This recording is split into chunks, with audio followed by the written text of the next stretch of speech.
Hello viewers, আসসালামু আলাইকুম। আশা করব সবাই ভালো আছেন। আলহামদুলিল্লাহ, আমিও আপনাদের দোয়ায় ভালো আছি।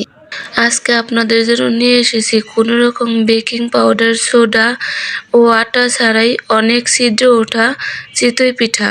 আর এই অনেকগুলো ছিদ্র ওঠা চিতই পিঠা দিয়ে যদি দুধ চিতই বানানো যায় তাহলে কিন্তু মন্দ হবে না। শীতের সকালে যদি দুধ চিতই পিঠা না খাওয়া হয় তাহলে শীতটা অসম্পূর্ণই থেকে যায়।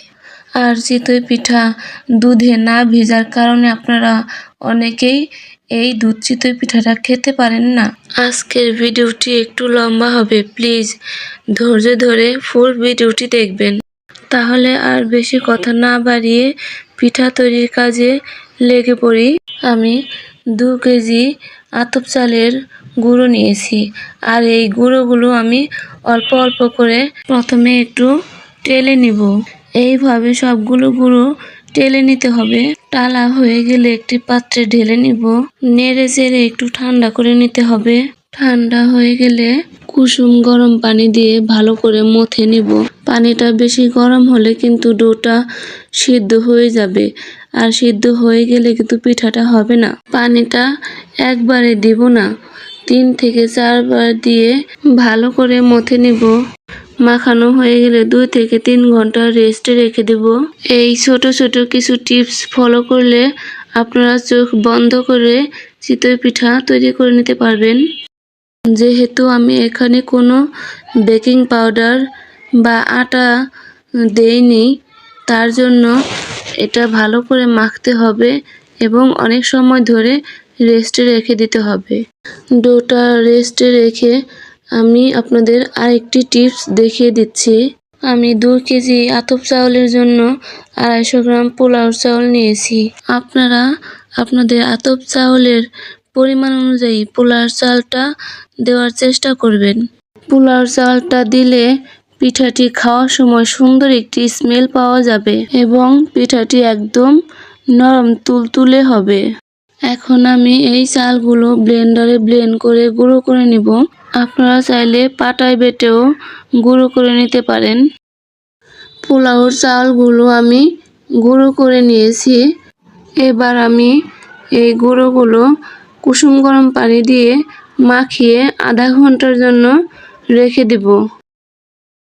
আমি পানিটা একটু বেশি দিয়ে ফেলেছি, কিন্তু কোনো সমস্যা নেই।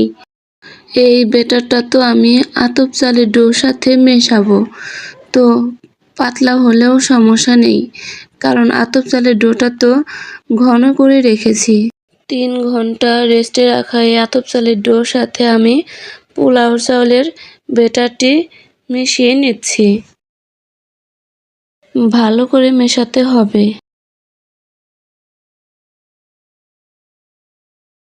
মেশানো হয়ে গেলে এখান থেকে আমি অর্ধেকটা অন্য একটি পাত্রে ঢেলে নিব।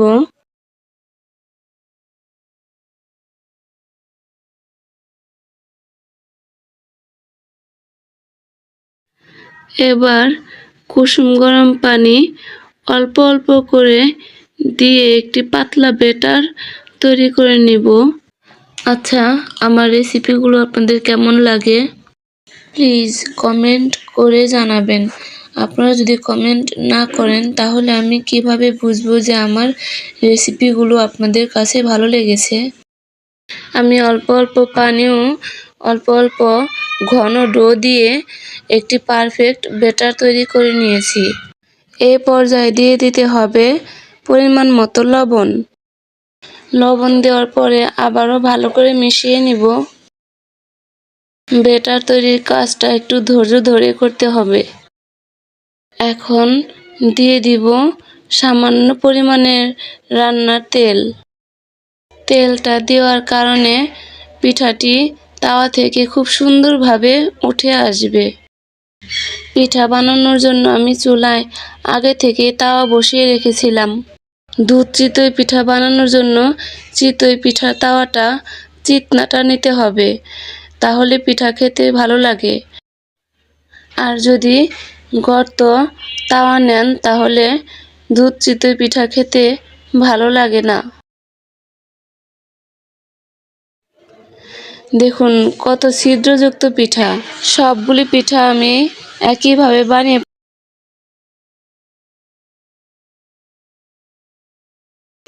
এবার আমি একটি হাঁড়িতে খেজুরের পাটালি ভেঙে জাল করে নিব। গুড়ের পানিটা ভালো করে সময় নিয়ে জাল করতে হবে। আমি খুব অল্প উপকরণেই এই দুধ চিতই পিঠার রেসিপিটা আপনাদের দেখাচ্ছি। আমার গুড়ের পানি জাল করা হয়ে গিয়েছে। দুধ চিতই পিঠার জন্য আমি আরেকটি হাঁড়িতে দুধ জাল করে নিব। আমি এখানে 2 লিটার ফুল ক্রিম দুধ নিয়েছি।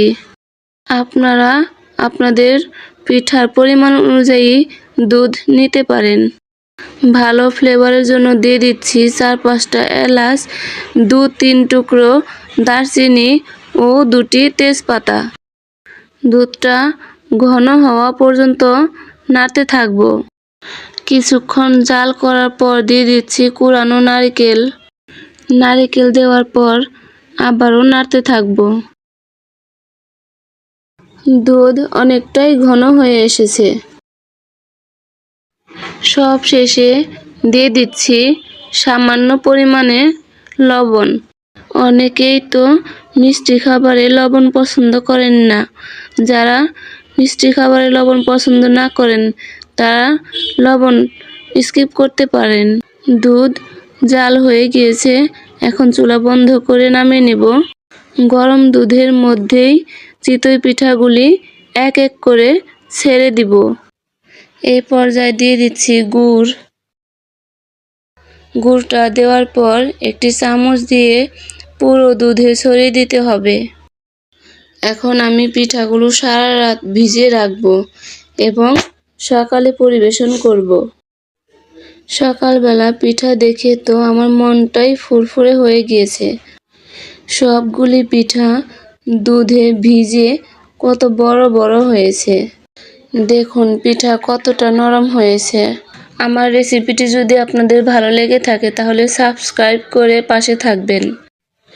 নেক্সট নতুন কোনো রেসিপি পেতে শরীফাস কিচেনে লাইক দিয়ে রাখবেন। আর হ্যাঁ, ফ্রেন্ডস অ্যান্ড ফ্যামিলির সাথে শেয়ার করতে ভুলবেন না। সবাই ভালো থাকবেন। আল্লাহ হাফেজ। আসসালামু আলাইকুম।